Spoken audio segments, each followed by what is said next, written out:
Hello, मी विनया डेंबे। आज आपण 3 मराठी वाक्य जी मी बोर्डवर लिहिली आहे ती आपण इंग्लिश मध्ये करूया। सोपी रचना आणि कशी करायची हे नक्कीच तुम्हाला जास्त चांगलं समजेल। व्हिडिओ शेवटपर्यंत निश्चित पहा, कारण टिप्स ॲज युजुअल जोडीला मी देणारच आहे। करते सुरुवात। पहिलं वाक्य मी लिहिलं आहे, तो आत्ता त्याच्या ऑफिस मध्ये काम करत आहे। तो आत्ता त्याच्या ऑफिस मध्ये काम करत आहे। दुसरं वाक्य आहे, तो काल या वेळेला त्याच्या ऑफिस मध्ये काम करत होता। आणि तिसरं वाक्य आहे, तो उद्या या वेळी त्याच्या ऑफिस मध्ये काम करत असेल। सगळ्यात पहिली गोष्ट लक्षात येईल या 3 वाक्यांवरून की पहिला आहे तो वर्तमान काळ आहे, म्हणजे इंग्लिश मध्ये आपण म्हणतो प्रेझेंट टेन्स। सेकंड आहे तो भूतकाळ आहे, म्हणजे इंग्लिश मध्ये आपण म्हणतो पास्ट टेन्स। आणि तिसरा आहे तो भविष्यकाळ आहे, इंग्लिश मध्ये फ्युचर टेन्स। आणि आत्ता काम करत आहे, या वेळेला काम करत होता आणि उद्या यावेळी काम करत असेल, यावरून सुद्धा आपल्या लक्षात येतं की कुठचे टेन्स आहेत ते चालू आहेत। चालू पहिला आहे त्याला आपण म्हणतो प्रेझेंट, म्हणजेच वर्तमान काळ प्रेझेंट। कंटिन्युअस म्हणजे चालू, कंटिन्युअस म्हणजे चालू। प्रेझेंट कंटिन्युअस टेन्स चालू वर्तमान काळ पहिला आहे या वाक्याचा। दुसरं वाक्य आहे त्याचा काळ आहे past continuous tense. Past continuous tense म्हणजे मराठीत आपण म्हणतो चालू भूतकाळ। आणि तिसरं वाक्य जे आहे त्याचा टेन्स आहे future continuous tense. Future continuous tense म्हणजेच मराठीत चालू भविष्यकाळ। असे हे 3 काळ आज आपण करणार आहोत। वाक्य एकच आहे, फक्त एक चालू वर्तमान काळात, एक चालू भूतकाळात आणि एक चालू भविष्यकाळात असं आपण करतोय। तर रचना म्हणून आपण काय लक्षात ठेवायचं की पहिल्यांदा सगळ्यात प्रत्येक वेळेला सब्जेक्ट येतो। सब्जेक्ट हा कायम पहिला असतो, म्हणजेच कर्ता हा पहिला असतो। त्यानंतर क्रियापद असतं। काळानुसार क्रियापदाचं रूप ठरतं, काळानुसार क्रियापदाचं रूप ठरतं। आता इथे प्रेझेंट कंटिन्युअस टेन्स आहे, त्यामुळे रूप कसं असणार आहे, एम असेल किंवा इज असेल किंवा आर असेल, प्लस क्रियापद, मुख्य क्रियापद आणि त्याला ING हा प्रत्यय आपल्याला लावायचा आहे, कारण हा वर्तमान काळ आहे। दुसरा पास्ट कंटिन्युअस टेन्स चालू भूतकाळ आहे। रचना परत कशी असेल तर कर्ता अधिक क्रियापद हे तर निश्चित आहे। कर्ता म्हणजे सब्जेक्ट प्लस क्रियापद, परत काळावरून आपलं क्रियापदाचं रूप आपल्याला ठरवायचंय। आता चालू भूतकाळ असल्यामुळे इथे जसं एम किंवा इज किंवा आर वर्तमान काळासाठी घेतलं, तसं भूतकाळासाठी एकतर वॉज घ्यायचं किंवा वर घ्यायचं, अधिक मुख्य क्रियापद अधिक त्याला ING हा प्रत्यय लावायचा। ओके, आता इथे एम कधी, इज कधी, आर कधी, वॉज कधी, वर कधी हे मी सांगतेच जेव्हा वाक्य आपण बघू। आता तिसरा आहे तो फ्युचर कंटिन्युअस टेन्स म्हणजे चालू भविष्यकाळ आहे। त्याची रचना परत कर्ता अधिक क्रियापद, पहिला कर्ता सब्जेक्ट हे फिक्स आहे, प्लस क्रियापद आपण कशावरून ठरवतो, काळावरून त्याचं रूप ठरवतो। आता इथे काळ चालू भविष्यकाळ असल्यामुळे will plus be plus verb plus त्याला ING हा प्रत्यय आपण लावतो। ही झाली रचना फ्युचर कंटिन्युअस टेन्स म्हणजे चालू भविष्यकाळाची। असं आपण पहिल्यांदा मनात नेहमी विचार करायचा जेव्हा मराठीतून इंग्लिश मध्ये आपल्याला वाक्य बनवायची असतात। तर आता आपण वाक्य बनवूया। सब्जेक्ट आहे, तो आत्ता त्याच्या ऑफिस मध्ये काम करत आहे। करणारा कोण आहे तर तो आहे, हा आपला सब्जेक्ट झाला। म्हणजेच आपण इंग्लिश मध्ये तोला काय म्हणतो, ही। ओके, ही। आता हीला आपण एम लावू का तर नाही, कारण आय एम।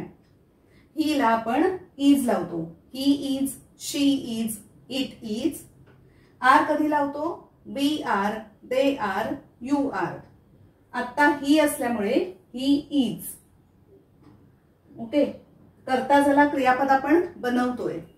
काम करणं हे मुख्य क्रियापद आहे.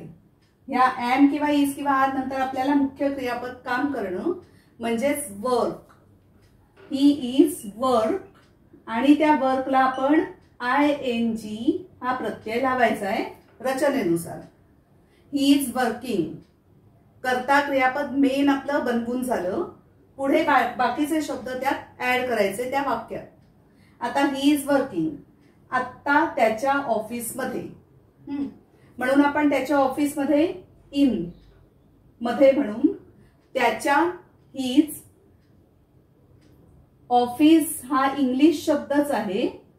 In his office. आणि आता noun. He is working in his office now. He is working in his office now. वाक्य आपलं तयार झालं. प्रत्येक शब्द त्या वाक्यात आला आता आपला. ओके. इज म्हणजे आहे. हे झालं प्रेझेंट कंटिन्युअस टेन्स, चालू वर्तमान काळाचं वाक्य. दुसरं वाक्य बघूया.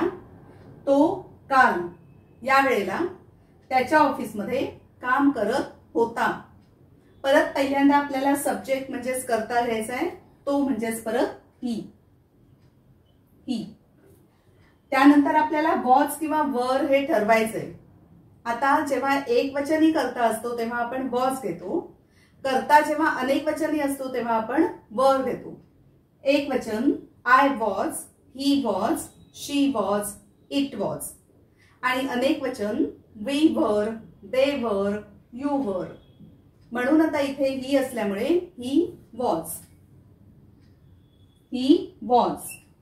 पुढे आपण मुख्य क्रियापद घ्यायचंय वर्क. परत काम करणं आणि त्याला ING हा प्रत्यय लावायचा आहे.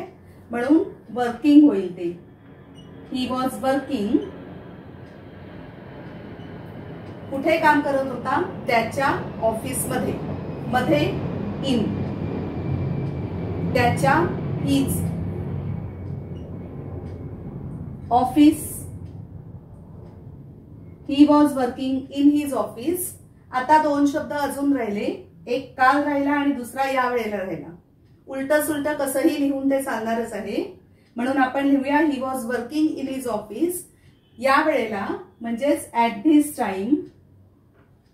ऍट धिस टाइम म्हणजे या वेळेला.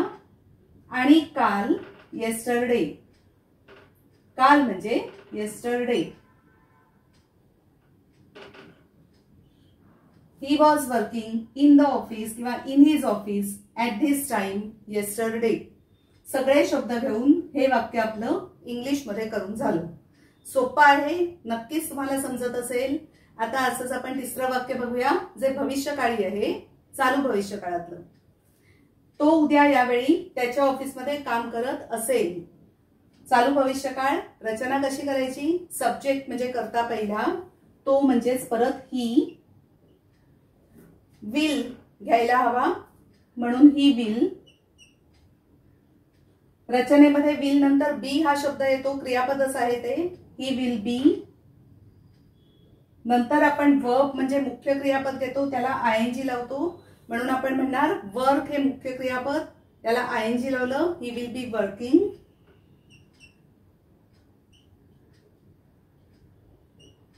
ही विल बी वर्किंग.